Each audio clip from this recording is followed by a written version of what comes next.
in God's name is going on in here? What was that ruckus? What ruckus? I was just in my office and I heard a ruckus. Could you describe the ruckus, sir? Okay, here's what I would have done. Bro, no one cares what you would have done. Actually, everyone cares. Welcome to Let Me Book the Territory, the podcast made for smart marks and nostalgia nerds. Brought to you by the Embrace the Turn Up Podcast Network. And now your hosts, A-Dub, BA, E-Ray,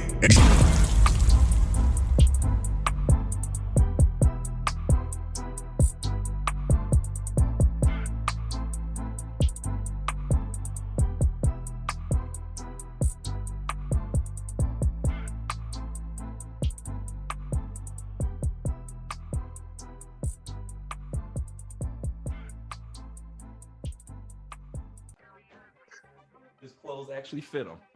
Oh, yeah. Good job, Adam. Well, guys, speaking of things that actually fit, it's us. 3 against the world. You know what I'm talking about? 3MB, 3 men that happen to be black.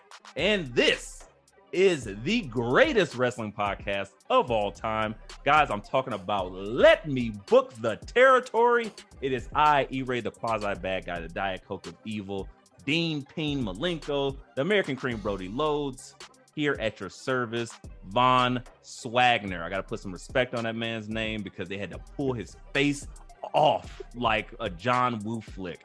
But that's neither here nor there. We'll get to that later, possibly. But for now, let me introduce my man straight out of CVS, aisle 9, with all of the Dokalax. He is having the guts of bubbles that we have never heard before. Rumble in the jungle stomach. It is the A-Dub, Prideful Tribe Chief, all that shit.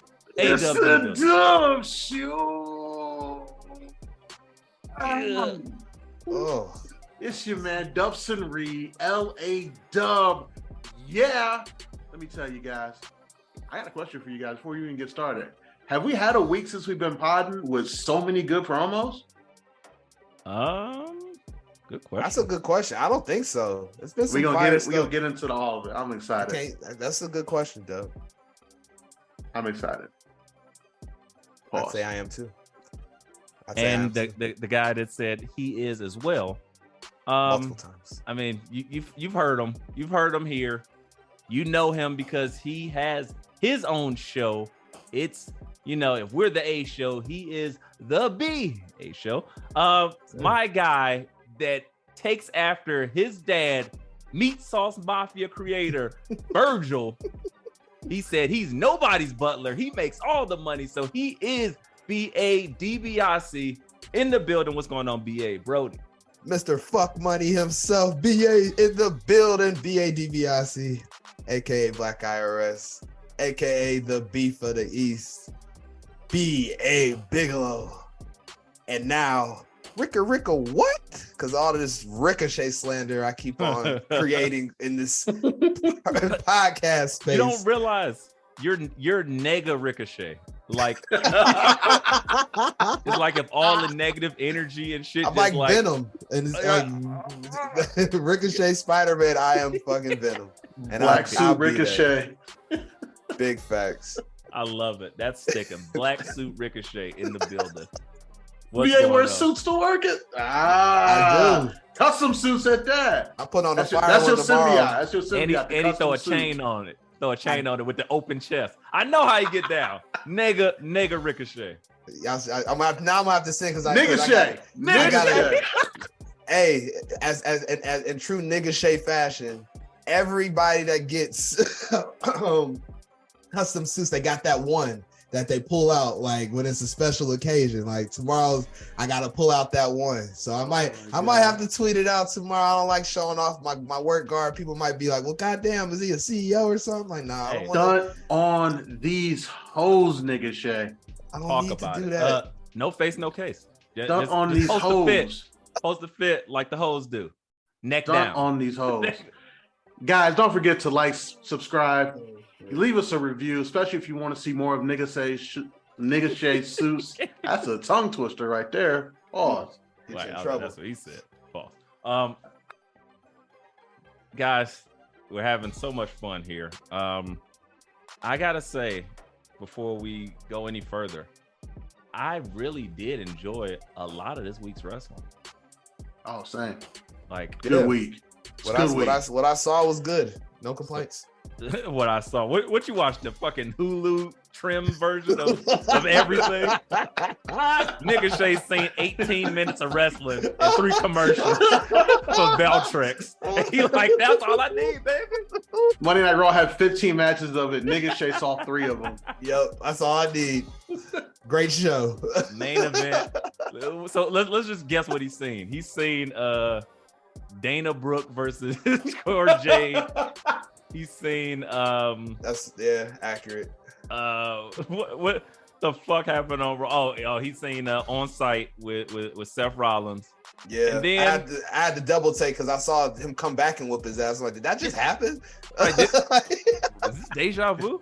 Some change in the Matrix? That threw like, me what off. the fuck is happening? It looked the exact same. The pain that Seth sold, it all looked the same. I'm like, wait a minute, am I like? And Balor said it's on site and it's on site. Is the Matrix glitching? Like, what's happening right now? And of course, I mean, it wouldn't be BA if he didn't see the man come out himself, his Negaverse twin Ricochet with the mic. Give up the words and talk his shit to Shinsuke, Dubson Reed, and all the other folks. Why did Shinsuke have a better promo than Ricochet in that little thing? Well, let's talk about it, Dub. That's a great question. Why did he? A guy that hasn't even talk on the mic and doesn't done promo work in like 2 years. A guy that took ESL classes. Took ESL classes 5 years ago. Literally, like 2 years ago, 40. they were booking him as if he didn't speak English when he had his feud with AJ Styles, but he had a better promo than Ricochet. Got it. Understood. He said, "Come on." For the first 3 years of his running, all you said in English was "Come on." Yes. They've leaned into that heavy. I love that whole segment, but putting a microphone in Ricochet's hands with all of those other guys was a decision. And it was a bad one. Man. Yeah, that's the kind way to put it, Dub. Very well spoken. It's rough, man. I have hope. So look, pause. This Ricochet is like women be telling you, like, just keep your mouth shut and you gonna get the draw. Like, nigga, just don't say nothing. Take your shirt off and just be cool in the ring. And you'll have fans. No mic. 100% that dude. Ban this nigga from all mics. Yes. Like what was it? LL Cool J told Cannabis? Yes, I was like, when he told Cannabis, I got the mic tattooed on my arm. You can't have this mic on my arm. That shit. Take your shit off. That's what take Ricochet's mics away. Like, make a mute, give him a mute gimmick, give him a manager.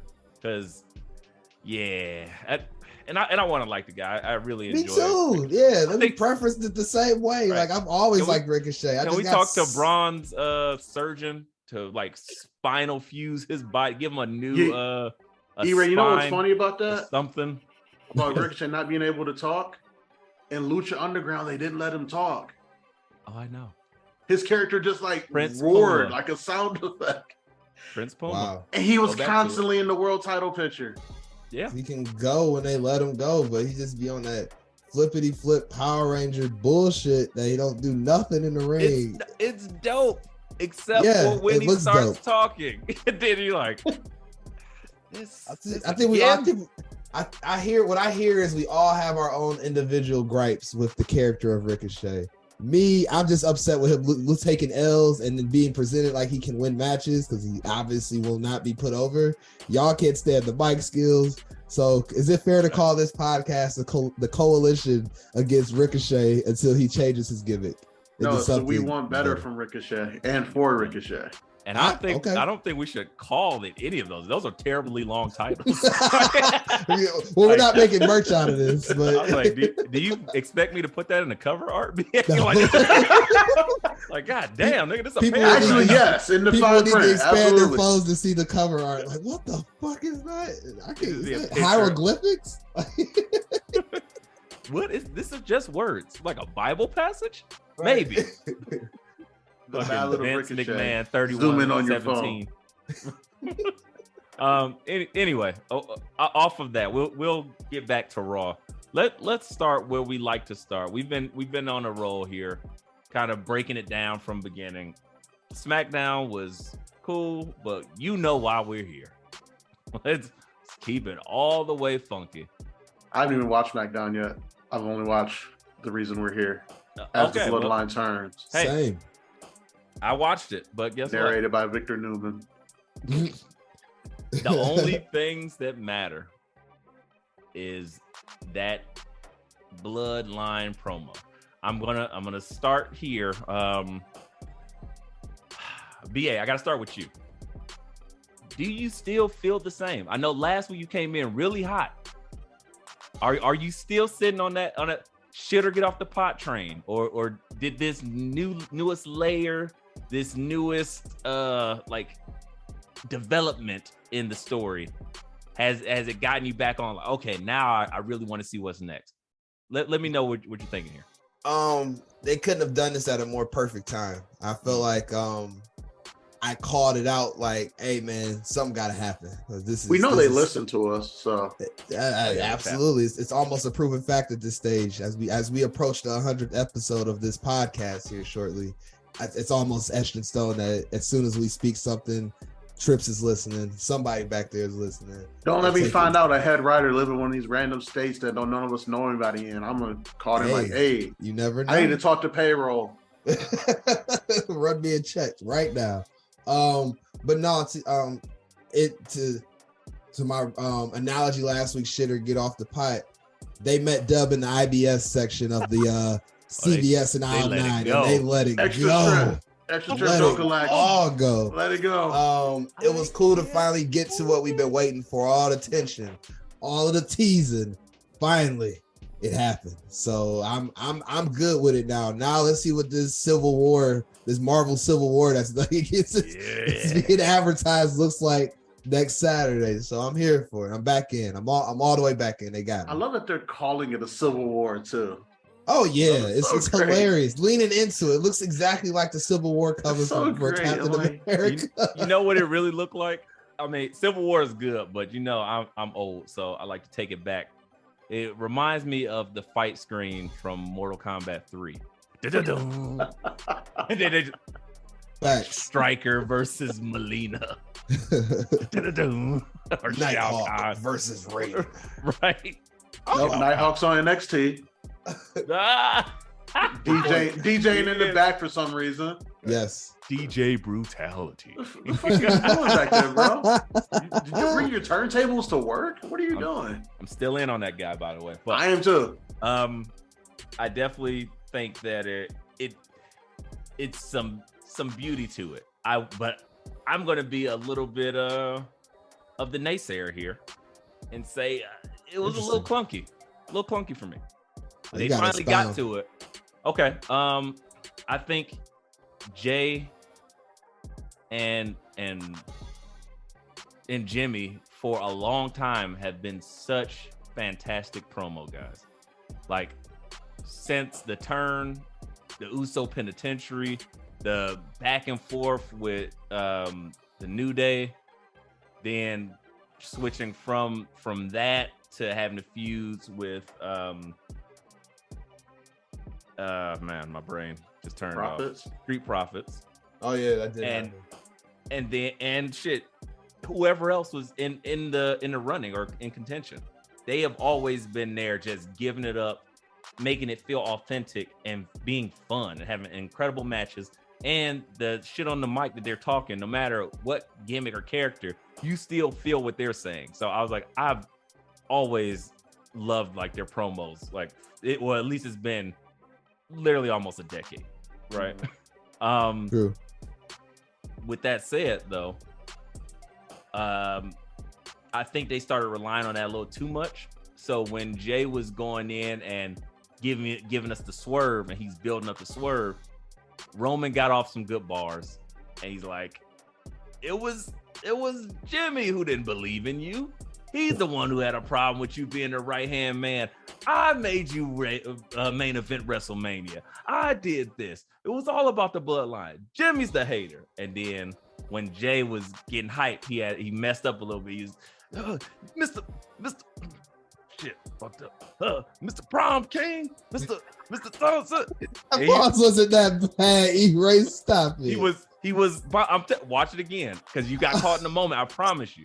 I was like, ooh, a little rough. But he was like, you know what? I must have really been like hypnotized. I would have remembered that shit. I'm telling you, it happened. I didn't catch it at all. So I didn't either. I'm about to go back to the YouTube. Rewind the tape.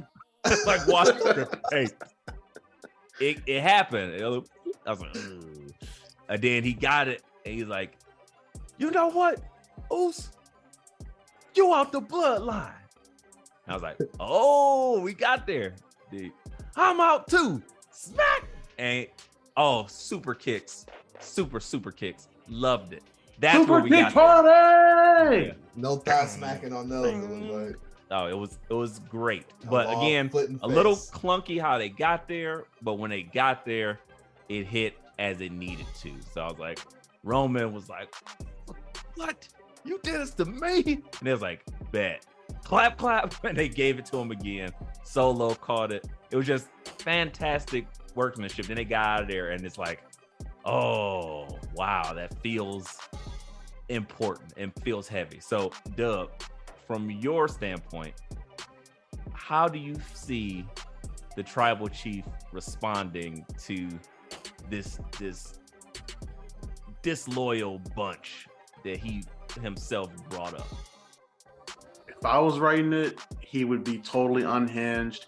He would be beating up people backstage. Like, he would just be off his fucking rocker, yelling at the wise man consistently, going to yell at Solo, and then realizing he really don't want them problems yet. And he's like, you know what? So, and then he goes to beat up another random person backstage. Great way to get, like, to put some shine on some people who, like, you might want to put on camera later on. Just have Roman beat him up real quick. That's how I would handle it moving forward, like the next couple of weeks, especially. And let me ask you guys this question: to get us to SummerSlam, does Roman take the pin at Money in the Bank? I think he does. By a main event, Jay? Yes, I think that's how we get there.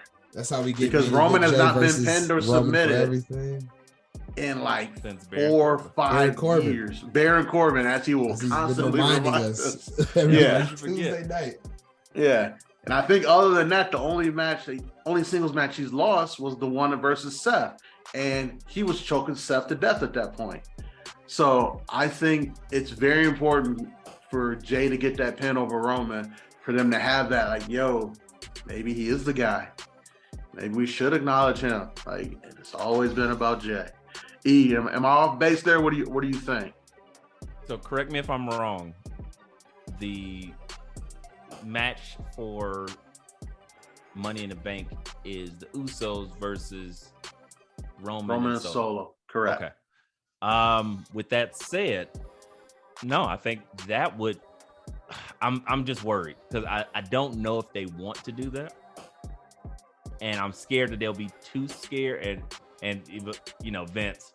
No, it makes our champion look too weak, and he just makes Solo take the pin. But there is a way to have Solo take the pin and still get the same result that we want. So even if they're like, well, we don't want Roman to take the pin yet because we don't want anybody to have that image until it's time to really do it. Mm-hmm. You have maybe him about to take one and he pulls Solo into the way. Solo gets sweet. He pulls Solo into like a super kick? Yes. And then he leaves Solo high and dry back in the way. And like, they kind of backing Solo up the ramp look at him. And Jay like kind of stares him down as Jimmy pins Solo. Yep. I like And that. then I like that idea. Divorces Solo. Solo can go on and still be the street champion. That gimmick still works anywhere. The only reason it didn't get as hot as it was in NXT is because he was going against Carmelo Hayes, who don't miss. It's like t-shirts. Yeah, it's like Jordan in the finals. He was scorching him on Be Twitter. careful. With that said, though, I think that's the proper way to get us there, because I just don't see that they want to have that visual pin yet on Roman until he is completely isolated. I know we're looking for Jay to take that belt off of him. I still don't think it happens, and I think this is where Cody calls his shot. Just me. That's me. Am I alone in this? So then, when does Cody get the belt then? That would be my question. Because Cody Brock 3 is at SummerSlam. It's gonna have to be. That's damn near like etched in stone. Is Roman going to another Mania with that belt? I honestly believe he is. I think you could. I think he's gonna. I think WrestleMania 40, because it's WrestleMania 40, kind of like. And I feel like at most of those like 10-year mark WrestleManias, there's a change of the guard happen. Let's look back. That would put him number 2 all time, right? Right behind Bruno. I don't think they have a problem with that. Exactly. They kind of want that. They want to not erase, but and it's so much to knock Hogan down a peg. It's so much to Hogan's do with too that. right now, yeah. Because they still can have, Jay. Then they have, whoever else. Yeah, there's formidable their inner feuds. Turmoil, because it's so much other stuff that's still happening. Where AJ Styles is now just free and loose. Bobby Lashley's just lurking on SmackDown. He needs something to do. There's things that you can do to get us to LA Knight. Get it. True. Start giving that tease. So we've lined up SmackDown with guys that Roman can beat on the way, but to make losing them to Cody look better. Okay. Yes, and then Cody finishes the story in true wrestling super fashion. That's where we want to get it to. Should Cody Luther King win another Rumble to get this match? No. Okay. No, I think he That's- has yeah, to. Maybe win an Elimination Chamber. Or I could see they something do another like that. Superstar Shakeup. I think he has to do, like, it's still early, but I think you kind of after he puts down Brock. I've seen some reports about Drew coming back. I've seen that too. And you have Drew versus Cody. Continue to heat up Cody. Let him tear through some people. Drew's always a guy that makes you look incredible. And they just use Drew for fodder at this point, but he's incredible at what he does. So, but man, heel Drew is so much fun. Yeah, he's great. But you can keep doing that, and then closer to like I don't know, maybe Survivor Series or something. That's where the brands gotta commingle. That's when you have a little bit of put on your t-shirts. That's when you have a little the gang wars, like Blood versus Crips. Rip your set every episode. You have to have that particular interaction between Cody and Roman, and then he's like, and he starts reciting it. And he's a guy with no table, a Roman with no reins, and then that's when it's like he started looking at him, and because now you have this paranoid king mentality. Because he's all alone and everybody's out to get him, and it's only him and his wise man. That's how you get it there. And then he challenges him, or he sneaks him, and Cody gets knocked out a little bit. And then Cody demands to get back on SmackDown, and he demands to finish the story. And that's how you start to build that up. And it goes a couple months, and then we finally get it. I have a question just before we kind of leave this. Just one more thing: the Solo effect. The Solo officially like just declare like there you go. Yes, like that after this, like is he gonna turn at the end of this match, you think, on Roman, or do you think he's still sitting there with Roman and the wise man? I don't think he turns on Roman, but I think Roman leaves him high and dry. And then I think Solo just kind of walks away from him. Because he knows. So Solo doesn't go face necessarily, he just walks away from Roman like, nah, yeah, I he's don't still just acknowledge that it. street champion. Yeah. Like again, that gimmick is like not bad. It's like anti. So it's like, oh, this will work. This is fun. I see what you're saying. I just beat up people. I'm not a good guy or a bad guy. I Right. just beat up people. I'm not a good guy. I'm not a bad guy. I'm just Solo. the guy. Right. I'm Solo, like Craven the Hunter or some bullshit. I'm not going there. Sorry, guys. I'm not derailing us. Can't wait for that Bench Flicks episode. Yeah, you in I've the heard people got multiverse, some you might thoughts. get that one, but I may do an episode detour. Guys, go check out Binge Flicks and Chill now, releasing every Tuesday on Honorable Ruckus RSS feed. Binge Flicks and Chill, Binge Flicks and motherfucking Chill. The latest episode featuring the most constipated, my guy Dubson Reed and Big AR. We are talking Avatar: The Way of Water, or as I like to call it, The Real Jungle Fever. Outside of that, Blue Yabs. I am thinking about one day maybe we do a Binge Flicks episode of Jet. Wow, and they just showed the preview on the TV. Crazy. I have magical powers, guys. But thinking maybe one day we just do a episode strictly about like previews for upcoming movies, and I think that would be so funny because somebody Coming Attractions used to be my favorite show on E! Oh yeah, I'm a trailer dude too. Like yes, I'm all for that. That'd be hilarious. And I've seen a podcast that looks at them and does kind of something similar. That's strictly a movie pod, but they don't get dinged for any copyright shit. They just all sync up and watch it on their phones and then talk about it as they're watching it. So yeah, I think we might have to do that. Maybe not for one of the 16 episodes this season, but just one of those random Binge Flick specials to keep the people listening. But stay tuned, guys. Yeah. I mean, outside of that, though, something that we did want to tune in for, the return of Ciampa. Yeah, shocking. His music back. Yes. Oh, No one will survive. that was great. That was great. I popped. I also, I mean, before we even get into that, excuse me, doing a disservice to the people. Guys, let me tell you about this guy, Nigga Shay, aka Meat Sauce Mafia Jr., aka Mr. Creamy Aussie, hitting the Cleveland streets. Oh yeah, Raw was in Cleveland. This man said, hey, me and my lovely wife, we're going to take some time to represent the motherfucking pod, and we going out there passing out cards, kissing babies, giving handies to women that ask for consent was asked. Yes, respectfully, consensually, as a gentleman. Consensually, him and his wife finger popped 8 people, and now they are fans of the pod. It's crazy. Yes. Thank you, E-Ray. Yeah. So shout out to all the people that let me come and interrupt their respective dinners, drinks, conversations. And I was just like, hey, you like wrestling podcasts? So yeah, shout out to everybody I had conversed with. Remember, rate, review, talk about us. Let us know how we doing. I will read y'all reviews, and we will as well as a conglomerate. But yeah, it was cool. The energy was pretty lively.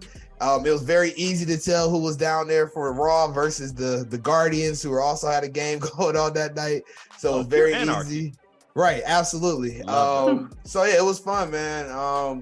Definitely appreciated the people, and definitely more of that to come in the future. And we'll actually have merch so people know who I am versus just some random Cody Rhodes mark wearing an American Nightmare shirt. So Cody yes. Cody Rhodes. Even black people like Cody Rhodes. Yes. That's the song just coming out. They was like, this guy's cool. Yes. He wears J's. And so, a Cody shirt, sign me up. He must be safe. And then also having my beautiful wife with me probably made me also very approachable, because I was joking with her. I was like, if you weren't here, a lot of these people probably would not let me walk up to them or take you serious. 1,000%. Yes, that's why she's the wise one. Exactly. Let me be clear. Lots of damage was done in Cleveland nights with a female chaperone. I'll leave it at that. What he said. Guys, back to this event. Raw was in Cleveland. Ciampa showed up. A lot of big things happened. I felt like they did right by Cleveland. Yeah, great Raw, great episode. They treated Cleveland the way AEW treats Chicago. But the Cleveland crowd though was lively as hell. Like it was. My city was very engaged. I was very proud to see. We wasn't one of these lazy crowds that people love to talk shit about on the internet. So no, Cleveland give it up. And wrestling city, man. Yeah, we're one of those guys. Blue collar towns is where it's at for wrestling. And Cleveland, I mean, we don't get a lot of things. I've again hardly home, but always repping or somewhat repping sometimes. Like, but it's safe. Yeah, it's safe spaces. Yeah. Hey guys, I'm okay. No, but realistically, I thought it was an incredible show. They brought out a lot of the shits, and it felt like not a throwaway. Again, starting with Ciampa, that was going to face the Miz. Cleveland's own. I mean, it doesn't get much better, and he was going to face the Miz because the Miz needed a partner, as the open challenge set by Seth Rollins was completely eradicated by on-site Finn Balor. Grape Street. On-site and on-site. Plays no games. And he just beat the holy hell out of Seth Rollins. Loved it. Then he walked away and thought better, like, you know, fuck that. Gave him more hands. I thought that was incredible, which led us into the Miz versus Ciampa. Do y'all want to talk about either of those more in depth? Which one first? Let me know. We can go either way. Real quick, I loved how they set up the end of the beatdown where Seth was laying on the other side of the steps for Finn to deliver the coup de grace, jumping over to the officials and everything. I was like, that's a very great setup spot. Other than that, I just love seeing Ciampa back. Miz is always a great first two for everybody, let's be honest. And give it a little bit of story of, hey, you ain't called me for 9 months. What's up, man? I was doing all your dirty work. Now you get hands. Yeah. Loved it. It for me was like, okay, I enjoy it. That's pretty dope. Yeah. BA, any additional thoughts? No, nothing different from what y'all said. Did that first match even make it to the 90-minute Hulu version that you even watched? No, I didn't see it. I watched the full Spectrum version. I watched that on my Spectrum cable hookup. I watched the whole episode of that. Okay. Now Tuesday, we'll wait to talk about Tuesday. 13 Valtrex commercials and Dana Brooke. Gotcha. Oh, that wasn't Blue Chew? Oh, no. No, definitely not. One could lead you to I started the other. taking Keytruda. Oh God, what is this? Jesus. Yeah, Keytruda for Merc. I'm like, what the fuck is Merc? Are they just making up disease and stuff? When I got diagnosed with no dick, I had to start taking what? What is happening? I look like a Ken doll down there. What? Dolphin smooth. Just smooth ass butter, baby. Right. You into those things. Try Nutruda from Pfizer. Did you lose your dick because of chemicals we put in your food? We got new chemicals to give you a new dick. These are commercials in like 4 years, as we joke. And it's like, Nutruda may take 7 to 10 years to grow back a full dick. Like what? Okay, well, anyway, speed up the process. Order some Blue Chew. You may ejaculate at full steam at any point in time. Your pants. Side effects include death, extra death, super death, and quick ejaculation. Like, but you'll have a new dick, right? Adult diapers are not with purchase. And then they just have two guys smiling on a boat. It'll get your dick back. We got new dicks, right? Yes. Yes, we had a lot of shenanigans going on. Is there any? I guess nothing else to talk about with this Grape Street beating. I enjoyed the abuse that happened. I thought it really is. Actually, I do have a little bit more to add. I thought that my one thought was, hold up, y'all making me believe here, and I'll go a little bit further. I originally thought, oh, Finn has no chance. I was like, oh yeah, because Seth's the workhorse. Got it.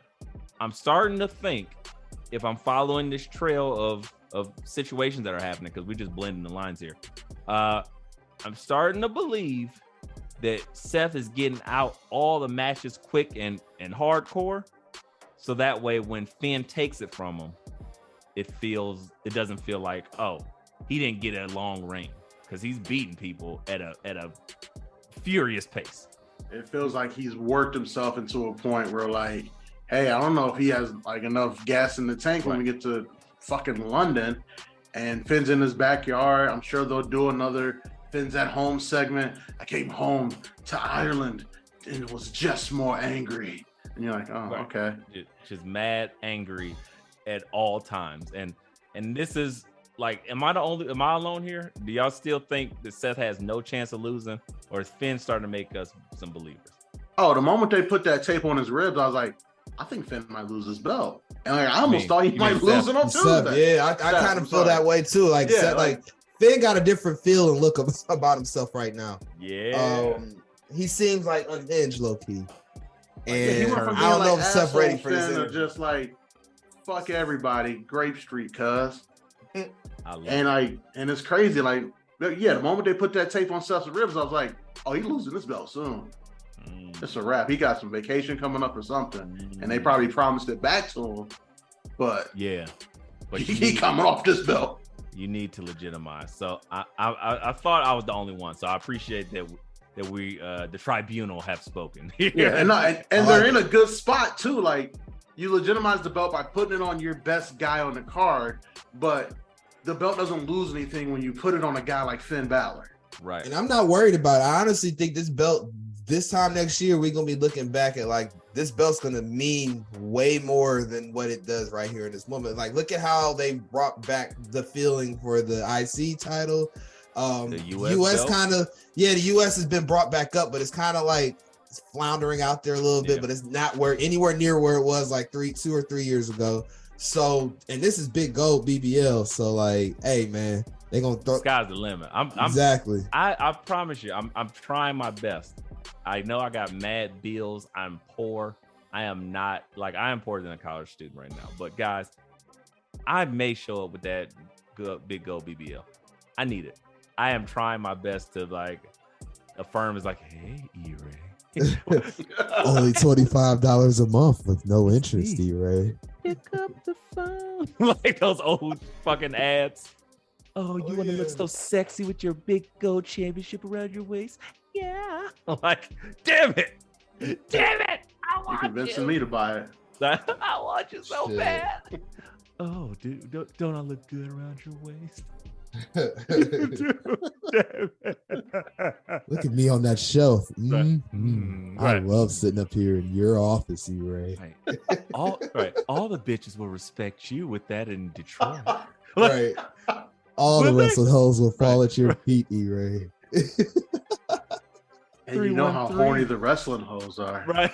313 loves that meat with the big gold BBL. You're damn right.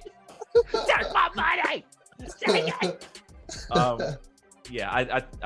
I'm telling you, I love that title. It is doing it for me. I really enjoy it, and I think the transition from Seth to Finn keeps that beautiful lineage going, and it gives a lot more storyline where Finn is going to take it from that open challenge, out fighting champion shit to like. So you gotta earn a shot at this. Yeah, and we jumping you. Yeah, like him and Rhea holding fucking belts. It writes itself. It looks good. Oh, bring back the mixed match challenge. Oh, it looks good. It looks good on you, Jones. In the IWC, you're wearing well. Speaking of Rhea, can we talk about it, fellas? Corey Graves, when she was walking down, can we talk about it? No, y'all know what I'm talking about. I think Dub does the way he's looking. Was I watching Hulu version? Shit. Those of us that are quite frequenters of the IWC running dialogue, there was a certain retweet that Rhea did of a certain fan appreciation shot. If you understand what I'm saying. On that thing. I say that thing like this man, Corey Graves, had the audacity to bring that up when she was walking down to the ring. I was like, yo, WWE is what did like. He say? What did he say? he said something in regards to like Rhea really loves her fans or something like that. If y'all see her timeline or some shit, and I was just like, everybody, if you knew, you knew. Yeah. And I was just one of them type. That's of why things. I might not have caught it. I wasn't paying attention that hard. They are leaning into the internet more than they ever have. That's what I'm saying. I'm like, this is dangerous. Lean into them cakes. Dangerous. As she said, this is her brutality, and I'm so with it. Oh man, the hoes be hating on Rhea so bad, so bad. So much. Yeah, them cheeks ain't real. Them straps she be wearing make her ass look like that. Like, damn. Hey, you guess can go what? to the gym too. Same thing with strippers. Right, like, hating. You think this stripper hoe's ass is real? You won't be complaining. She worked hard for that. Money. Rhea be in the gym twice a day. Let her enjoy that. Shit. Ain't nobody showing up like that. And let's be real. I love my people. I love my women, but let's be real. Them Australians built different. Agreed. They are a bunch. They are a clan of hooligans. That is Australia was literally a prison colony. Penal colony, if you will. Literally, and then it just started developing from all the hooligan hootenanny going on around there. Really just combining. They make some big, sturdy women. Like, sturdy. Is the big woman still here? Like, I promise you, I worked with one in Arizona. I was like, damn, that's big woman. Thanks. Oh, from Australia. Oh, no, yeah. I was like, oh, okay. Yeah, that checks out. Was it like Storm, the tall chick from Ripley. the chick from Deuce Bigelow with the huge feet? She's from Australia.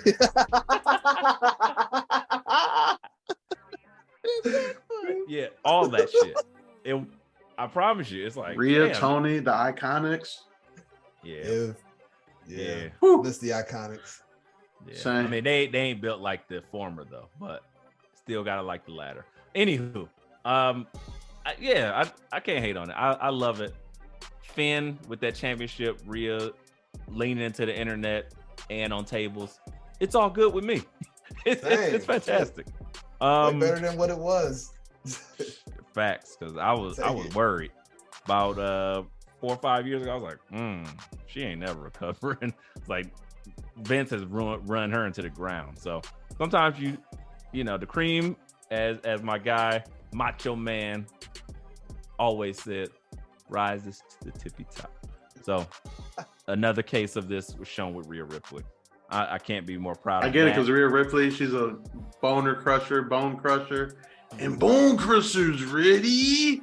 Bone Saw is ready. Bone Saw. Was it Bone Saw? You're right. Yeah, it's Bone Saw. Bone Crusher. This is boom. I ain't never scared. That song did come on during my workout today.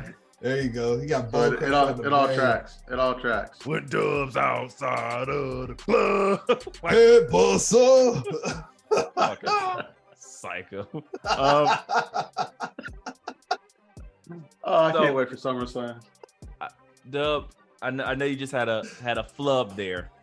Speaking of flubs, I gotta ask: was it a bad call adding Logan Paul to the Money in the Bank match? Not at all. Oh, Dub, are you? Yes and no. I say not. You need that heat in this match. Who else is giving you that heat outside of my Ricochet? Outside of Ricochet's mic skills?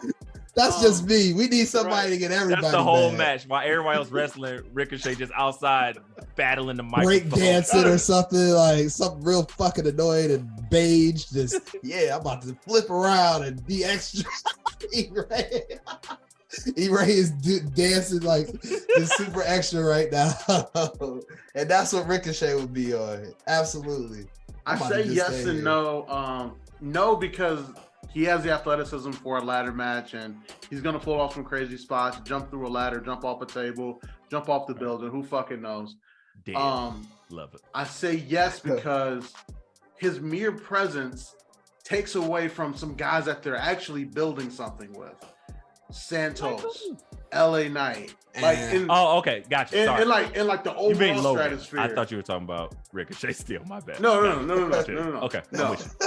And like in the mainstream stratosphere, he takes away from some guys that they're actually building.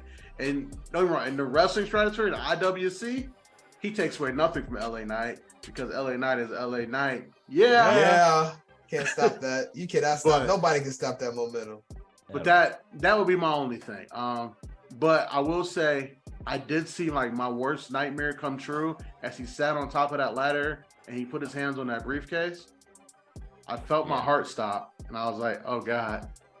I'm coming to see you, Lord. Right. Let me in. Hey, Elizabeth, I'm coming to see you. Right. Hey, Lamont, all that shit. Like, yeah, all that.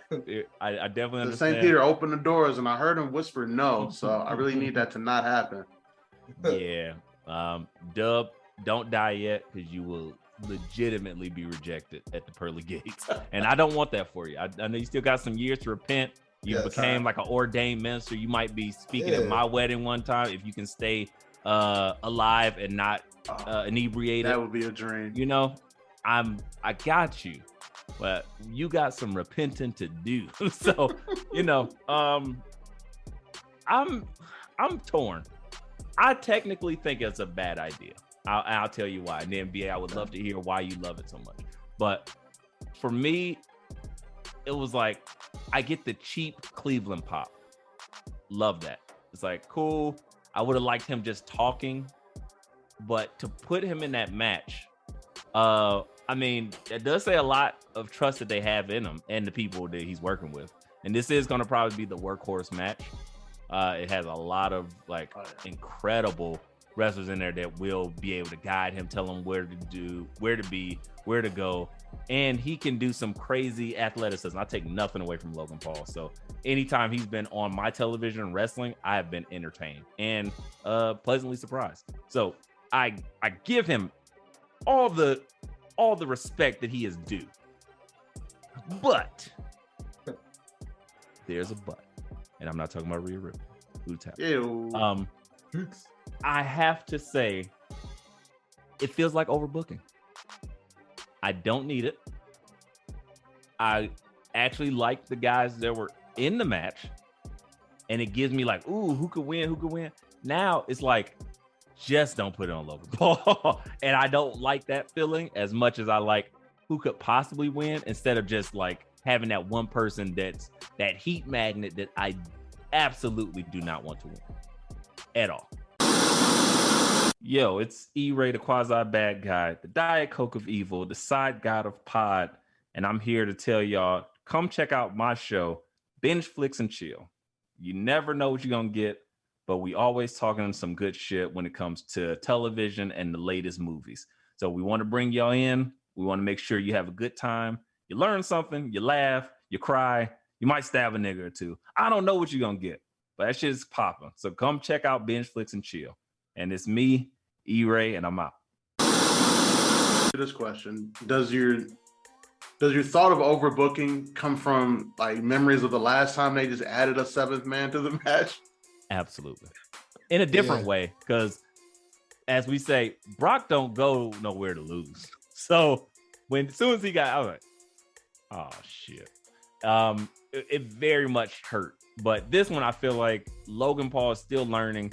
He is very giving in the ring. So I think the viral pieces of what he does and, you know, his athleticism, he's going to lay it out there. So that's why I think he will be great in the match. I'm not going to say, I just don't want him to win the match because there's so many other people that have way more interesting paths. He already had a fucking title match versus Roman Reigns, like match 2. Yeah, I don't need to see him walking around giving quasi decent promos every so often with the briefcase. I would prefer LA Knight, of course, is probably my number 1 pick. Santos close second. Agreed. Yeah. And that being said, boy, did LA Knight set himself apart in that promo off. I thought it was very interesting that Damian Priest was not out there at all. They were like, oh, he's preparing for his match. I'm like, he can still talk. They just talking. But that, like, Damian Priest not being out there told me that the plan is for LA Knight to win this briefcase. Didn't he wrestle Riddle last week, or was that the week before? I think that was the week before. Before. Because then he told Gunther to fuck him up. And I love that too. Yeah. Pick the bones. He said, Yeah, but like, that promo that LA Knight cut, boy, he ripped into Logan Paul. Eat the rest of my chicken wings. He called out Ricochet and Nakamura, called him as useless as basketball cleats. I was like, look at that. Like, look at this man. Promo school. Scathing. Yeah. Promo school. Scathing like, promo. Yes. Yeah, like it was 98-esque. Like, walk to the ring, cut everybody down, and then say, yeah, what's up? Before I get to my point on why there's no reason why Logan Paul shouldn't be in this match, what harm is he going to cause? LA Knight. Before I do that, LA Knight, yeah, his promos, like his before I do that, he is so channeling 97 to 2000 The Rock. It's not even funny. Like the voice, the like the deepness in his voice. You go listen to. I was listening to some Rock promos earlier. Just YouTube shit. I just like to hear The Rock. He's a very motivating person to hear when you got to go lay the smackdown on some deals in the branch. No, not that. Like, I don't need The Rock to motivate me there. I don't need no. I don't need any no finalists. No millions to go get that motivation. I don't need the millions of my BA's wife. people. Yeah, my wife was all like, I did it for the cock. Sure. You know, I was like, I don't know where BA is going with this, but I'm gonna let him. But I'm gonna let him cook. He's absolutely just channeling 97 through 2000. I think I broke A-Dub. Yes, absolutely. Well, while A-Dub puts himself back together, I'll get to my point on why but Logan Paul is not going to cause any harm. And everybody needs to calm down. Guys, when's the last time we've seen Logan Paul? Y'all want to remind me? I'll remind you guys. I can tell you. When he broke his leg or arm or something like that? No, it was when him and his in the Rumble buddy. No. WrestleMania. WrestleMania. Oh yeah, the lackluster WrestleMania. Damn, that's how whack it was. I forgot. There you go. He came out. Yeah. With that being said, considering this is the first time we've seen him in almost 2.5 months, the WWE will be crazy if they took the momentum that we've been seeing for months from the man LA Knight, who we all, I mean, in my opinion, there's no question he should be winning this Money in the Bank. If he doesn't win it, then we're gonna have a lot to talk about in a couple weeks, boy. We won't even need the itinerary. Let me talk to you. They may add another person, and it's Brock Lesnar. Yo, be careful what you say, BA. I've seen it all. You fair. Money in the Banks are very unpredictable, as we're gonna discuss here on future BA show episode. Every Wednesday and every other Wednesday, depending on time frame. But anyways, Logan Paul ain't winning shit. All right, we need to calm down. All right, he's there to just be your heat magnet to get everybody pissed off when he's getting close to grabbing a briefcase. Facts. LA Knight is gonna destroy him, and then we will all buy briefcases. We will all be bringing our briefcases to Detroit. Yeah, and partying with LA Knight as he talks shit about the city of Detroit. Nuclear. No offense, Dub. I can imagine. Fucking Logan Paul being on top, climbing that ladder.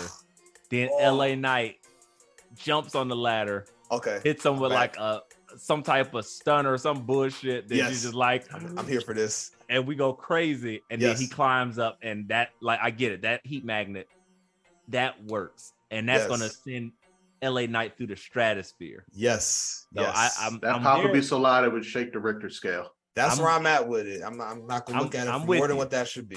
I'm with you, but I'm always just worried about WWE doing the right thing. And I get it, as you should be. Hey, history's shown. History has traumatized us. You give them too many options, they seem to always find the worst one. So I'm just saying, cautiously, I think I know who needs to win this, but with Logan Paul in there, they might want to get them views up. They might, you never know. I don't know what's gonna. Endeavor said he must win the money. Yeah, like LA Knight winning, it almost makes too much sense. Right, which scares me. And that's fair. Like I said, we've all been traumatized enough over the last 20, 30 years of Vince booking. And on top of that, I'm a Cleveland Browns fan. So I just stay traumatized and just constantly getting beat on by the ungrateful husband that just comes home with the 6-pack of beer with the wife beater on, slapping me around. Pizza again. Deshaun Watson? What the? So that's where I'm just like, I get it. So I'm gonna try to be glass half full, Mr. Positive BA, and say he's just here to just be our heat magnet. He'll go away after this because it's an international show, and he has to. As a Detroit Lions fan who's watched referees take games away from us, I see bad booking coming. I'm like, they're gonna take this moment away from us. Vince is just gonna Vince. Maybe if I go in the closet, he won't know I'm home, and he'll just go to sleep. He won't hit me tonight. Maybe if we don't tweet about LA Knight, they'll put the briefcase on him anyway. I get scared. Fair enough. We're traumatized. Don't worry, guys. BA. We remember the King Booker at WrestleMania. BA is donating all his money, all his millions to some type of DV experience of love and camp, because he's traumatized, and we get it. We love everyone. Oh, thank you. Donate box BA. Anyway, outside of that, what else is there for us to talk about with Monday Night Raw? Man, you want to talk about what do you want to talk about? The women's Money in the Bank last qualifier being Trish? Are we that all was pretty wrong, wild. man? That was pretty wild. Yeah, that's fair. That deserves some airtime. Have at it. I don't care. I'm gonna let Dub lead off. E-Ray cares not. So, big back pose. E-Ray's all-time favorite female competitor had a match with Trish Stratus for the last spot in the women's Money in the Bank ladder match. Of course, E-Ray's least favorite female competitor, Zoe Stark, was at ringside, and okay match. Big back pose still has some things to work out, but Trish was trying to feed her. Help her out a little bit. And then Zoe gets involved a little bit. And then here comes big time Bex. Jumps Zoe, then Trish comes out there. And Becky just ragdolls her into the barricade, causing the DQ. And Becky's looking like, my bad. Doing her best R-Truth impression. And now you've got this strange women's Money in the Bank match where Zelina's the only person in the match with no ops really. Obviously Zoe and Trish are going to be looking at Becky, and then I don't know who the sixth person is honestly at this point. And then do any of us? That's my problem. I do not care about this Money in the Bank women's match. At this point in time, it's a bunch of filler bullshit. I hate to say it because the women that we care about are all vying for titles or have titles. Correct. So it's really hard for these and I guess this is the problem, and we kind of stumbled into it back into it. Shout out to I was about to say Jaru, to Juvenile. Back that thing up. Right up into why the women need a mid card. They shouldn't have there should not be a women's tag, because that's already you're just sticking random chicks together. They need a women's mid card, because then maybe we would give a damn, because all the dudes in the Money in the Bank match are mid carders. And the other two chicks are Io and Becky, not Io and Bailey. Yeah. Oh yeah, they got their own little And they kind of got a and slowly festering beef. This is such a weird women's Money in the Bank match. Yeah, and it feels like technically Bailey should win, but she won't. I feel like Io's gonna rob her or some shit. I feel like they're gonna give it to Trish or something goofy, and it's gonna be Trish and more Trish promos and Trish and Zoe promos, and that's what it's gonna be. But again, I get back to the point. This is why there should be a women's mid card, because you got the women that are vying for the title, and then you got the other women that are vying for the Money in the Bank briefcase. But with that Money in the Bank briefcase, you kind of need people who matter. But with that said, guys, there is the thing that we you can't help but not call out. Mox beating up who? Another Asian guy. Oh God. I saw, and Blackpool Combat Club has now gone xenophobic. And that's been all of AEW Quick Hits. And shout out to Eddie Kingston coming out there looking again like he stepped out of 2004. It reminds me of such good times. This brings back all the high school vibes. Like my man's had on cargo jeans, a Terry Funk shirt, like shoes tied up to his shins. Okada. Shout out to Daniel Bryant looking like 80s bully. Yes, he does. He's got heavy fucking Johnny vibes. Heavy sweep the leg vibes. Yes, I swear. yes, he does. The cut off hoodie. Yes. The ponytail. Come on. Oh yeah. Come on, LaRusso. I want it so bad. I'm gonna kick your ass, yes. LaRusso. I need it.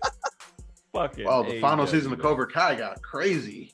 Right, for real. Like this turned real. This, like E-Ray said, this turned real xenophobic real quick. I didn't get these vibes from the earlier season. Right. The guys who taught us martial arts just kick their ass and make them bleed. What if Johnny turns into John Moxley, just starts just bleeding every single episode, like trying to save Miguel. You're bleeding everywhere. Oh gosh, this is great. Yeah, thanks AEW for giving us some good laughs. I am going. So unlike, and we'll get back to the regularly scheduled program. Unlike AEW's pay-per-views, this Forbidden Door has sold itself just because I need to see this match, Okada versus Daniel Bryan. Fucking great. That's I just really hope it's not a 5-hour card on a Sunday night. It is absolutely going to be a 5-hour I was about to say, you kidding me? And with 90% of the people, a man can dream, guy. Sorry, not 90. About 75% of the people you've never heard before. It's just straight. But they'll be wrestling, and it's going to be a lot of shit happening. It's going to be a lot of strong style. I hope you're ready for this. Watch a lot of fucking wrestling. I've never heard of the guy that has a world title match against MJF. Never. Like, not a mention from any of the neck beards or anything. I'm like, who the fuck? Sayada or some shit. I don't know. Mitsubishi, Miata? I don't know. Aren't those signs of the apocalypse? Cicadas? I'm just backing out of this one, guys. 2-man wrecking crew. Just go ahead. What do you mean? I'm watching Collision this Saturday. Speaking of Collision, while we're breathing in this space, should we talk about Punk for a little bit? Let's talk about Punk's promo. Yes. It was amazing. Good fucking job. Good pivot. Get out of problematic territory. There you go. Yeah, let's not book the problematic territory. Let's talk about the positive. Yeah. Positivity. What nothing positive about CM Punk's promo? No, that was toxic as fuck. That's not true. That's not true. This shit was toxic. That's not true. The only thing softer than you are the wrestlers you like. Oh my gosh. That was the positive. The rest of these guys are counterfeit bucks. Oh, man. The positive. Tell me when I'm telling lies. He was going crazy. That nigga was like, I need to for real. That needs to be on a t-shirt. And pay me, Tony Khan, when y'all do it. Tell me when I'm telling lies needs to be on the back of a t-shirt. They need to put that promo with the ether beat behind it. Yeah, he had some, man. He was mad coming out there. I forgot he had that title still. That was the biggest eye opener from that promo. I was like, damn, he does. CM Punk leaving with a world title. Haven't seen that one before. Story as old as time. There's so and the thing is, man, there's so many dudes that talk shit about how much they hate Hulk Hogan and how much he's destroyed this industry, but they move exactly in similar fashion in which of you're not gonna fuck me over. I will burn all of this shit down before you gonna shit on me type stuff. And Punk carries that energy. Albeit, I respect it because he dies on this stone as well. CM Punk has proven he'll do it though. He'll burn the whole thing to the fucking ground and not even care. Like everybody thought about Hulk that he had enough like respect for the industry just to walk away before he burned it down, even though he threatened it a lot. CM Punk's like, I will burn this bitch down, and I am holding a lighter right now. Fuck with me if you want Hulk to. Hogan got crazy paid and overbooked himself. I don't think CM Punk has been too much as far as that portion. He's like, look, I'll do the job. I'll do whatever y'all want me to do, but y'all not gonna shit on me like that. Don't go into business. That's a good point. That is the difference in that. I'll let it die right there. Listen here, brother. You know it'll be good for the business. And after you win, I'll win and beat you, brother. And I get 80% of the gate. Right? And everybody else gets 20 because they were here to see me, brother. All right. They're here to see me, even though I wasn't announcing the card, brother. What the fuck are you talking about? Man, listen. Collision. I don't know if y'all actually watched it. I actually watched the whole thing. I watched some matches on it. It looked like a different show to me, which is what I appreciate. That was the number one thing. It was a different vibe from what I've seen on Wednesdays and Fridays. Much better set. Felt love that set. Yeah, love that set. Like a blend of like Monday Nitro and something else, like a newer, upgraded Monday. Early 2000s Raw is what I felt like. If they had a baby, if Nitro in the mid 90s and Raw when WCW got acquired basically had a baby, it was that set. Yeah, and that's a compliment. It wasn't. Yeah, that's not shade. That's actually a good thing. It did feel different, look different. I could have probably did without I think Tony spent too much money on this. Wasn't a great call for the Saturday night theme, the Elton John theme. That man loves blowing money on fucking royalty protected music. Why is this show 2 hours? Because it's better than Rampage. I don't know. 2 hours on a Saturday. Does he just really assume that all of his fans don't have shit else better to do on a Saturday? Yes, he knows the neck beard as well. He is one. But what I will say is very rich. I think probably Friday and Saturday should be switched. Collision should probably come on Friday, 2 hours, and Rampage should just be an hour of wrestling on Saturday, just in case you wanted to watch it. But I agree with that. Either way, I watched a lot of it. I enjoyed a lot of it. The Acclaimed, fantastic stuff they did there. House of Black, Buddy Murphy's match, really good. It really was just a pretty fun watch. It didn't feel like a laborious chore for the most part. Yeah, I actually enjoyed it. Now, the thing is, though, will I be watching this regularly? Probably not. So, to your point of the schedule, probably. I'm sure if this is like you said, vice versa, you probably would be more apt to watch it on your Saturday mornings. Exactly. There you go. Versus your Sunday mornings. It's because, I mean, I'm sure we all similar, like, even though we all live different lifestyles, we all kind of move the same as far as, like, Saturday nights are for the fun things. And wrestling is, like, something you do in the background while shit is happening. And by no means am I going to be like, nah, baby, let's not go out tonight. I gotta watch fucking CM Punk wrestling a trios match, drugs, with FTR, rock and roll. Like, not CM Punk, never Young said. Bucks, and Cheeks. That has never been put together. Now, if they said the Elite's gonna fight CM FTR on a Saturday night, now you might get me. I might make a party out of that. So that's a whole different. That's a whole different. Sell discussion. BA and you lose E-Ray. This is the Jingo game that they're gonna be playing. Like, how do you gain all the fans? It's just hard. I get it. Not possible. I'm outside on Saturday. I respect it. But if they can somehow, if them dudes could come together and make money after all of this heat they're creating, I'll watch it because it needs to happen. But I don't know if we'll get there according to Punk. They'll give me sometimes, like, you know, maybe like a random Saturday, there's no WWE pay-per-view and all my peoples is out of town. I'm like, fuck it. I'm staying there Saturday. You know? All right, fine. Collision is on. I won't watch John Wick 4 for the 5th time. Fine. You got me, Tony. But again, it's going to take a lot. But you know what doesn't take a lot to get me to tune in? NXT.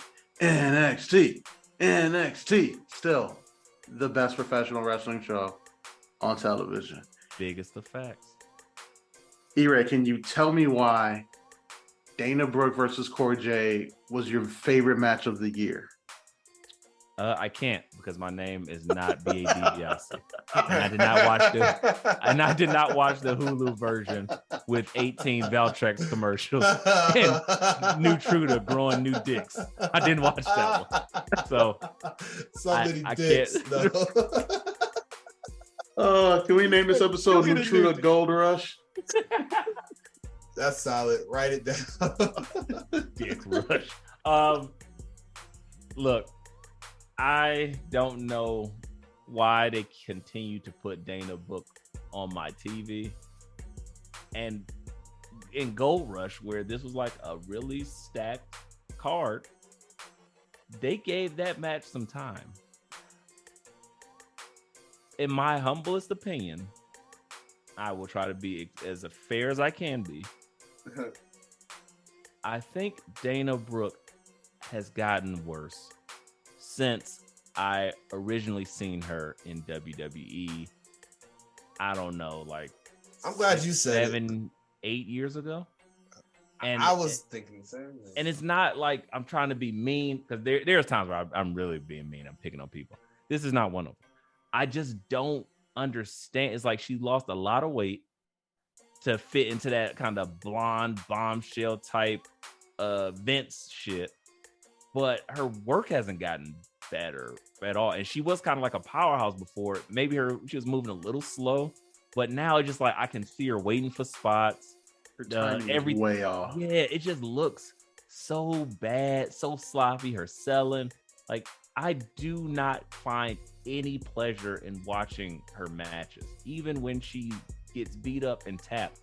When I despise Roman Reigns, when he only had 5 moves of doom, at least he could sell his ass off. And I was like, everybody's like, oh, he had a great match with so-and-so. I was like, okay, but those are greats that he's having great matches with. But to their point, his selling was phenomenal. Dana Brooke, there is nothing that she does well. She does not have the promo skills on the mic. She does not have great selling. She does not have great ring IQ and psychology. And her matches are boring. They're not athletically challenging. It just looks She hasn't awkward. put together a moveset that's enthralling at all for when she gets her offense in. Like nothing. And For it to be on this Gold Rush card where like important things are happening on this card to move stories along in NXT. Give that 12 minutes. This just felt like it was there, and you're like what? You hate to be the guy to call a match a bathroom break, but boy. I ain't mad at it. I love and to put Cora Jade in that spot, and Cora Jade is somebody you're betting on for the future for a long time. I gotta say this, and then we can move on and kind of go from top to bottom. This Gold Rush is kind of like a mini TV event. I gotta say, I really dislike like the promo, her getting slapped and stuff, but they didn't do. Like, they try to build Dana Brooke strong, and she didn't tap out. She just passed out, or they just stopped, referee stoppage of some sort. That's like, the only reason I get it, and I still don't get it, is because everybody else that are free agents are flourishing. So all the other free agents are killing it. Somebody and they brought take Dana Brooke's ass on, and this shit is dragging ass. I'm talking about Meg Thee Stallion, new SZA ass. It is dragging the wagon. And I'm like, God damn, this is whack. I do not want to see this anymore. But it's like the only thing that's just salvaging shit from being incredible. Like, oh, all the free agents. This is a genius idea. So branching off of that, another free agent, Mustafa Ali, being a special enforcer to what opened our NXT paper or TV special Gold Rush, being a special enforcer referee with just being a dick, and I loved it. I loved it. Quick counts, super slow counts, stare downs. I'm like, I don't know what they're trying to do with this character, but I'm in. You need a dick for Bukkake Lee. I mean, come on, guys. It sells it. Sells. Tyler Bate, Bukkake Lee, Mustafa. Dick Ali. God, no, I wasn't going there. Too many dicks. I was about So to much say. dick talk this episode. That might be. Blame it on Valtrex and Hulu. I don't know what to tell you. Intruder. That's right. Fucking Hulu. Intruder from Merck. What? I died. Now I need a drug from what's going on? I mean, you could always get that whale brain juice from Avatar. That shit will bring you back to life and cure herpes or whatever. Turn into the Crypt Keeper. You'd last forever. Yeah. But thoughts on this opening match? They are doing the North American title so much justice with just showcasing it. I enjoy the matches. Best booked title in all of professional wrestling. Never missed since it's been created. Talk about it. I've never seen a bad North American title match ever. I've talked about Leon Ruff days, but we're gonna just forget it. Those are at least fun. Yeah, they're at least fun. 9 out of 10 still an A, E-Ray. 2 out of 3 ain't bad. All right, Meatloaf. Guys, do you think the right thing happened? BA, did you feel like there was some type of lingering something, or do you feel like something else was supposed to happen in that match? No, I mean, cause I feel like something's gonna come from these three dudes in this belt, but I think that we still there's more to come. Like after the Gold Rush finishes off and then they get back to NXT, I think you'll get more direction from there. Okay. Well, they just I feel like they're not ready to conclude whatever who's going to end up with this belt at the end of this whole little. I want a shot. Oh no, I want a shot. Oh, I'll take all of you on. What's that stop? What's all of that stops? Once all of that stops, we'll have more clear direction on where the NA is going to be. It's got to be Ali. It's got to be Ali getting there, right? It feels like it, honestly. It feels like it could be. Well, you led me to my next question. Dub, do you think that it should be Ali, or should it remain Bukkake Lee, or does Peter Dune, the guy that has fought so hard to become Butch, come back and remind Tyler Bate who he is so he can get back into the title picture? I don't think there's anybody on the roster right now more deserving of a title than Mustafa Ali. He never got his cruiserweight title run. He had some feuds for the IC and US title, never got him. He was supposed to be in WWE. Is that correct? Never. Was supposed to be in the Kofi Mania spot, but got hurt. Came back and they couldn't find a way to get him in that feud. And let me that guy deserves a title. I also need to. He needs it. Before you continue, I just need to know, what Middle Eastern woman are you courting right now? Because you are giving it up for Mustafa like you got something to prove. Like, hey, it's coincidental. I just happen to have a podcast. We were talking about Middle Eastern affairs and just how much representation matters, where this gentleman needs to be acknowledged for his achievements. Thanks, Dub.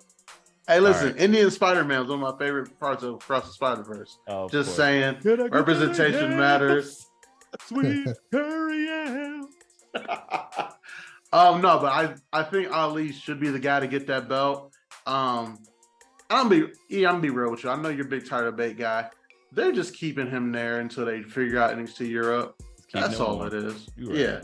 Keeping him warm, and then they're gonna put that belt right on him again. Because I think they found something special with Dragunov, and they might keep him stateside. That makes sense. I'm not mad at all. And then after you do that, you can move Bukkake Lee onto the main event picture to take an L to Carmelo Hayes.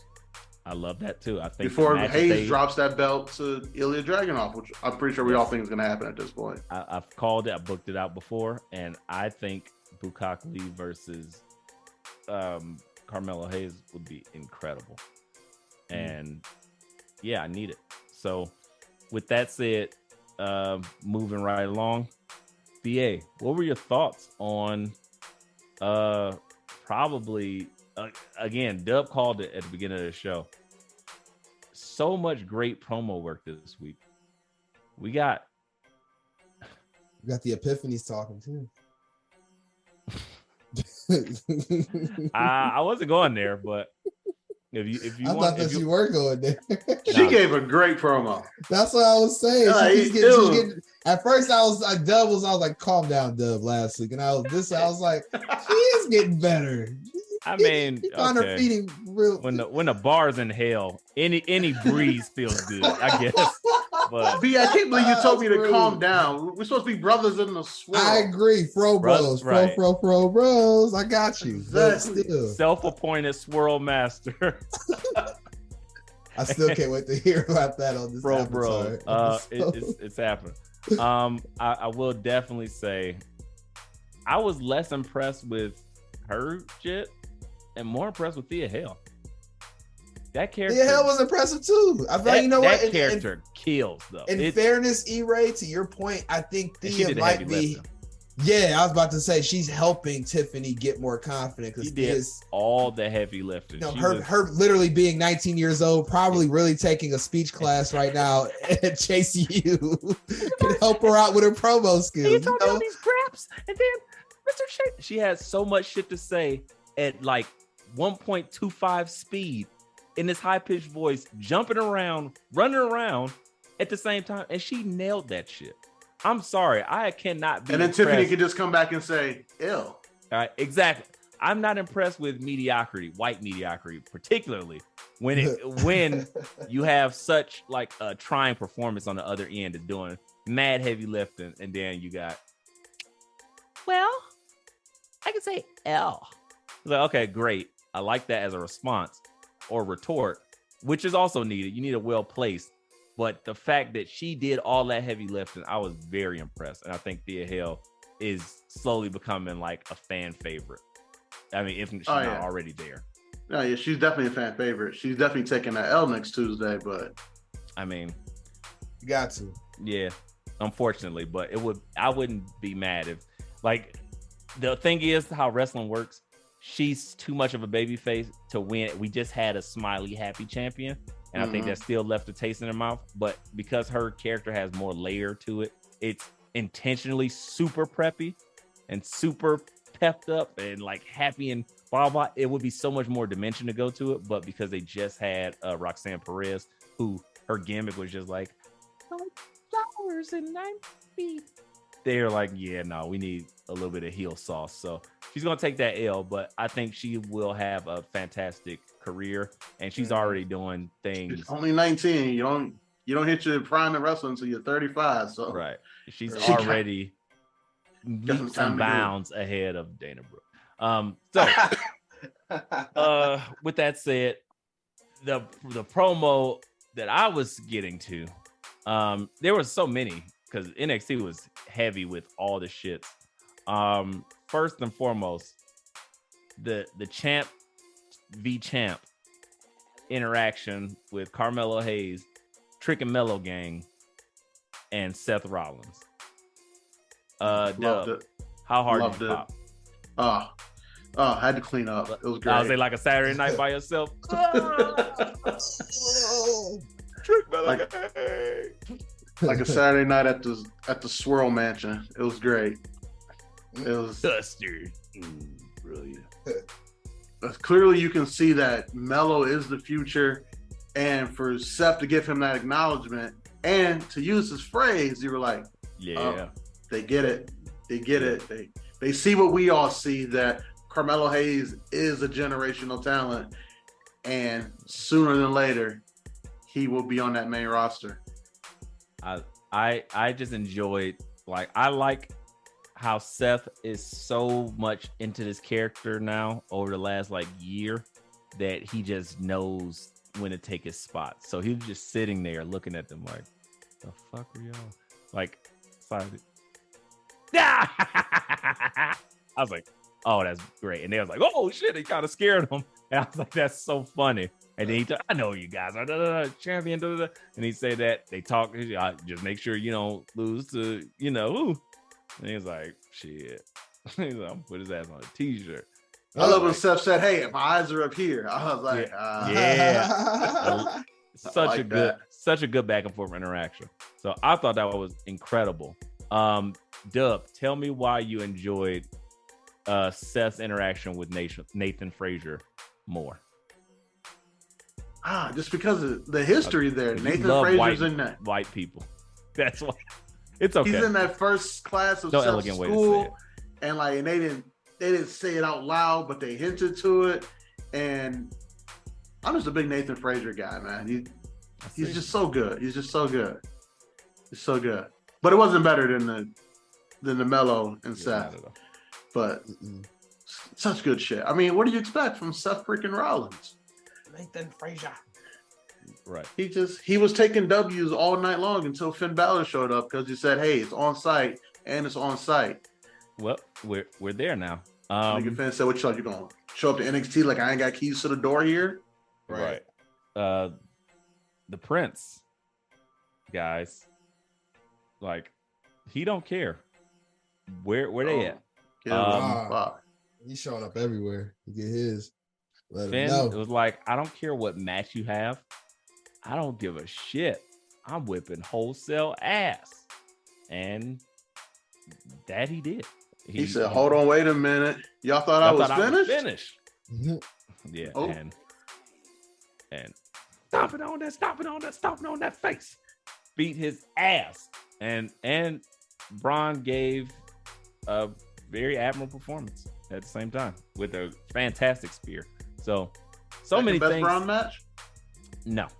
It's still the first Carmelo Hayes and Braun match. Okay, so the two Melo matches and then this? Yeah, easily. Okay. What else? I will say he's definitely, like, when you look at his trajectory, you can see he's finally understanding some things better in the ring, for sure. Yeah, he's not getting blown up so easily. Correct. He's working with people who have a larger base of like knowledge and skill. Yep. So it's opening up like what he can do because they can do so much. So they're learning him in the process. I think he also, without necessarily needing a title and having to do so much heavy lifting, he can just kind of be a dick. It's like, all right, cool. That's like the cheat code in wrestling. If you haven't noticed, like, if somebody's just so annoying and you want to push them over, just turn them heel and let them kind of figure it out. It's so much easier to figure it out as a heel because you want to be hated. So if you stumble upon something cool, it only works to better reinforce when you are no longer heel. And if you're not figuring out something that's great, then it's still great to be hated, a la Baron Corbin.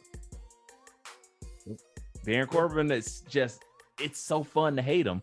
So he comes out NXT with his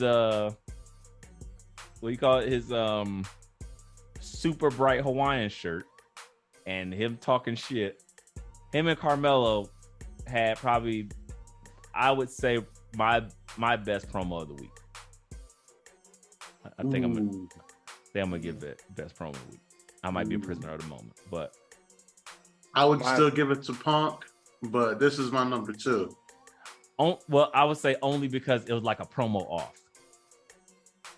And I was like, I like to tell me when I'm telling lies and stuff. That was cool. But the way that Carmelo was going in, like, wasn't it started with some heat? Carmelo said, hey, look, I did this. I know you had this, but doing stuff that you never done. What, like holding the NXT championship? It was like, he was like, this might have been your That house, was the and I called you a bitch moment right there of the week. This is a new lease.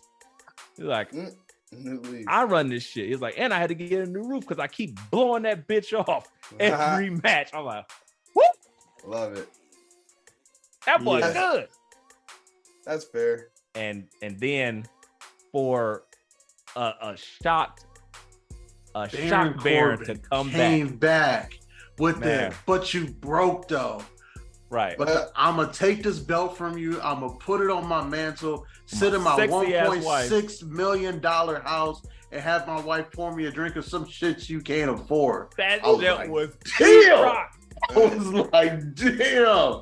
Man. Woo. And then He walked said out you on his broke. ass. He said, "This is the part where I usually will whip your ass." But nigga. Yeah, that's I was wild. like, damn. Hot fire. Hot To fire. call a nigga broken and say, I should beat you up right now, but I'm not, and just walk away from him. Oof. Right. Oof. Hot fire. Highest levels of disrespect. Oof. That was the best thing Baron Corbin's done his entire career. Yeah. I can't say that. And I said that as someone who's not a Baron Corbin hater like the rest of the love Baron IWC. I'm a fan of the guy, and I appreciate what he cut does. the hair off. He don't bother me as much as I love Baron Corbin. I literally think this was the best thing he's done in his career. That just that one, hey, you bro. Yeah, I mean, it might have been some of his best. It's up there. It's definitely like top 5 Baron Corbin mic moments, but he's had a few. It's Baron Corbin top ain't 2, no and bitch. it's not 2. Baron Corbin ain't no bitch. He done had some really good promo shit to do. And he had some great matches when he was catching people with the deep six. Pause. He was going hard. Extra pause. But with that said, Gold Rush ended with the crazy Seth and Braun match. We already said what happened there with the ending and the conclusion with Finn, and I think that is at the time when I figured out, oh, Finn might be taking his belt off, because he's like, oh, I come down here to it. I'm gonna whip your ass every time I see you. So just on site, and it's Just- on site. Just make sure you know. And I was like, that. So Any I thought place that you was at, I'm at, and when the moment I see you, hands, yeah, it was hands and feet, stomps. hands and feet. I thought A-Town stomping on you every single day. Yeah, no, like the way that they like weakened Seth over like these past few weeks with like the beatdowns and the crazy matches, it makes sense for Finn to take that belt off of him. That being said, what do you guys think is next for Braun Breaker? Does he have one more NXT feud before they call him up? Do they tell him to sit home till the Rumble? Like, what do you guys think? I don't think he's staying home till the Rumble. I don't also see them adding somebody else for him to fight, because he's fought everybody that's worth fighting in NXT to get him where he needs to be. I feel like he's in the spot now. He can kind of walk off into the WWE main rosters, guys. So yeah, I think unfortunately the only 2 things that would be for him at this point would be stuff that I didn't necessarily need. It would be him versus Dragunov, like solo, That payback for him jumping, like solo, yeah. or him versus White Blade and give him the send off. That's all I can imagine. With that said, the last thing that we need to talk about, and we can go ahead and get out of here. Guys, what do you think about DJ Nightwolf going against he like literally, this is my wicked brutality. Find your animality. gross. You need to him versus Gable Stevenson's brother In a Raw Underground match. Wait. Underground. But there's more.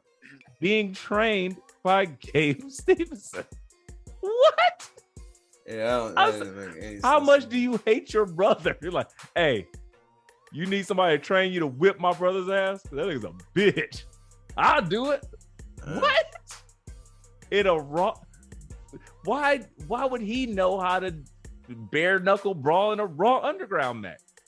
Has the whole time has Gable Stevenson, since we've not seen him on television, has he been just like spending his whole time after he signed to WWE like fighting in the Kumite. Like this nigga like dip his hands in glass and start doing like kickboxing and shit. I don't understand what, like, somebody, BA, help me understand this. This shit just blew my mind. I mean, dog, like, I really don't understand it. Like as far as like what where all that's gonna go. So I'm kind of like you with it because I don't understand like the purpose. Like I don't know. It's very confusing. Quick question because we getting out of here. What's worse? This being proposed or the Von Wagner story of how his face got ripped off? How his face got ripped off by a tractor or some shit. Ooh, let's leave that one out. Nutrudor also helps you grow a new face. Guard. Somebody lock that man man in the penalty box, please. It's turned into a B movie as far as the Von Wagner booking. It's just like, what is happening? This is like kids used to look at me and they said I was a monster. So I became a monster. Guard. Someone lock this man away. All right, guys. Sorry, that is it. Treat him like Michael Myers in Halloween 2000, like with Rob Zombie when he was in that facility. Why did that shit get? Guys, I am so sorry. Michael Myers. It's only a matter of time before I got canceled. So let's see how this will. That was it, guys. Retire all Wagner slander until we do some additional thoughts. So yeah, DJ Nightwolf. Yeah, okay, got it. Yeah, that's it. We'll figure that out at a later date, guys. We're getting the fuck out of here. Dub, let the people know where they can find you. Ladies and gentlemen, new episodes of Embrace the Turn Up are now available every single Tuesday. This last week we had a summer music preview. I'm thinking it's about time that we get that Pudding Bay Stories episode ready. So BA, get ready. Other than that, the not so innocent. True that. Hit the follow button on Instagram and IG ADUB1220. I will fuck up your algorithm with wrestling and filth, not necessarily in that order, and I promise no Von Wagner jokes from me. What? Never mind. Dub, what cosmetic surgery challenged woman are you courting this evening? I must know. Let me know off the chat, off the mic. But until then, cosmetically challenged. Whoa! I am way too vain for that. Stop it. I mean, never mind. BA, tell the people where they can find you. Neither is BA, or they do. Or never mind. BA, let the people know where they can find you. Yes. At Let Me Book Pod everything. LetMeBookPod.com. At Let Me Book Pod, Twitter, IG, Facebook, all the things. And me, as E-Ray said earlier in the episode, The BA Show every other Wednesday. The newest episode dropping next week. Very in tune with what we're talking about now. As you know, we always try to keep it all relevant to the current product. We will be reviewing the first ever Ish Money in the Bank pay-per-view. You want to hear why I say Ish? Listen to the episode, which will be released next week. Outside of that, you already know. These airways is where you can find BA. Love it. Want some more of it. Also, letting the people know the BA Show will be doing the hottest month-long drops of SummerSlam, hitting you back to back to back. They're breaking up their normal bi-weekly schedule to come at you back to back to back. So you better be wearing a fucking poncho like you're in a Gallagher show, because you're gonna get some fruit all smashed all over you, because we're talking about all the SummerSlams, and you may hear voices such as myself or the most constipated man dropping in to check out what this BA Show is all about and see where our good money goes, because we're just paying for this thing. Keep the lights on. We got to figure it out. and see, kick our feet up and put our shit in BA shit. Like, yeah, nice place you got there, Brody. Come in, take your Crack shoes some off when beers. you walk in. Yeah. Get your fuck your couch. No. Other than that, guys, I hope sincerely hope you leave us some 5-star reviews. But along with that, you've been doing that. We need the comments. I want to hear what y'all think about this shit. Give us some commentary. Can we and should we still make Von Wagner jokes? Let us know. Hit us up on Let Me Book Pod. He had the darkest on eyes. Twitter. The devil's eyes. Is DJ Nightwolf as cool as we think he is? I really enjoy that character. I gotta say it.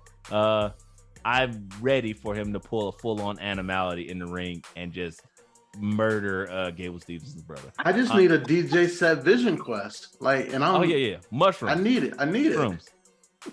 Definitely gonna be cool. And then just playing Dragon Lee's Titantron theme just in the background nonstop, watching niggas get punched in the gut and disintegrate. I would fucking lose it to DJ Animality. Be incredible. There it is. Kids don't do drugs. They're awesome. Other than that, guys, you can find me every Saturday on Inaudible Ruckus with my guy, Producer Low, and sometimes Smiles, sometimes Free SPN, our guys, Big Free. You can also find me with season 2 of Binge Flicks and Chill every Tuesday. We have released the first 3 episodes. Go check those out. I guarantee you won't regret it. We've done so far Black Panther, Wakanda Forever. We've done Creed 3. And most recently, we've done Avatar Way of Water. We got some more shit coming up. It's a fantastic season. Fuck with me. Buy a shirt. Keep me employed. Feed my kids. All that good shit. Also, if you're interested, just following my random ridiculousness, I can be found at E_RAY_ the bad guy on the Instagrams. Link in bio because I am a baddie now. So I got a link tree. Subscribe to E-Ray. $10 a month. All the flicks and pics you can handle. Big sausage pizza. XL. This ain't Italian. No, it's beige. Come count these babes, ho. Also, speaking of which, on the Twitter, you can find me at E_RAY, the hipster, talking wrestling, ridiculous smut and hilariousness, as always, with my guys in our wrestling community. But other than that, guys, this has been another episode of the greatest wrestling podcast you will ever hear in your fucking life. So stay with us. Tune in. We got more great shit to come. As BA likes to say, Ricochet is our Lord and Savior. As Doug loves to remind us, to sweet me when you see me. And as I like to say, get on your knees, pull them out, and let the madness wash over you. Yeah. This has been another episode. We out. Peace. Pull them out. No. Whew.